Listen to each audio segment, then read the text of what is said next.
The CM Punk AEW World Championship run just can't get off to a run. The first time when he was crowned champion, he would end up suffering an injury just days later and forced to undergo surgery on his foot. This led to Jon Moxley winning the interim belt while Punk spent months out on the sidelines. Punk would climb the AEW mountain once again at All Out, beating Jon Moxley. This time around, though, it seems to be backstage drama that has derailed his run in the company. Punk gave an exclusive interview in the post-All Out media scrum, which allegedly led to a fight between him alongside Ace Steel and the Elite in the locker room area. While we wait for all the fallout and how it will end up, and everyone getting suspended, what could it mean for Punk? Could he even leave the company? There's a lot of intrigue around the situation. There are many fans who believe that it's the work to create buzz, but this theory makes very little sense, and this is why. It would bring Tony Khan's leadership into question, for number one. A lot of fans have already questioned him and his qualifications to be in the role he has in AEW. Yes, he's the owner of the goddamn company, but he has no prior experience in wrestling before starting AEW, except watching it as a fan. There's quite a bit of negativity around his booking in recent times already, as AEW products are starting to fizzle out since the grand success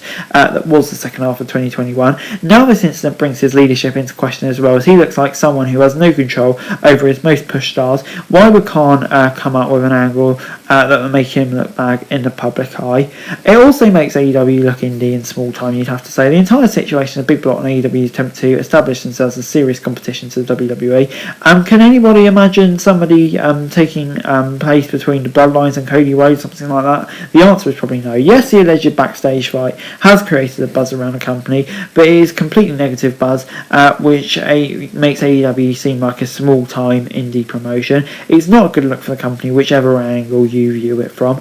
It also takes attention away from All Out, which was a really good show. In the midst of the chaos, AEW had their biggest event of the year. It probably was. New champions were crowned, new stars were made, and there were very, very good matches too, like I say. All of that has been overshadowed by this one backstage fight. Nobody is talking about All Out or even next few Dynamites or whatever. Instead, all eyes are fixed on backstage updates on the situation involving Punk, Steel, Omega and the Bucks. This is not a good thing for any wrestling company when fans don't care about your marquee pay-per-view of the year just an hour after it aired. This is especially true when you're trying to establish yourself as a professional wrestling alternative to WWE sports entertainment.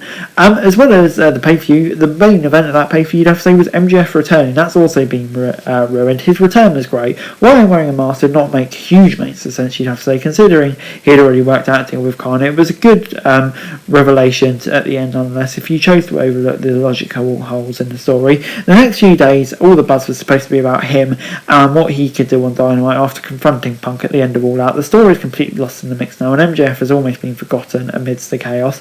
And the fight between CM Punk and the Elite also has no end goal for it to be a work. You think any work in wrestling would have a clear end goal. In most cases, a big match in front of a sellout arena. The incident, however, does not seem to have any clear end goal.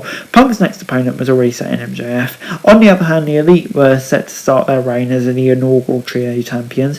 Why would the two parties get involved with each other under the current circumstances? At best, it could be a pop at a rating or two, but not more than that, and that was the expense of overshadowing every other storyline. People like Dave Meltzer are adamant that it's not a work at the moment. It is almost impossible to disprove, and there's simply no reason why it would be. Hey guys, that's the video. Thanks so much for watching. Remember to like, share, subscribe. Remember thoughts, comments down below, and follow us to link in for our daily wrestling news and subscribe to our channel. Greatly appreciated. Thanks very much for watching. Peace out.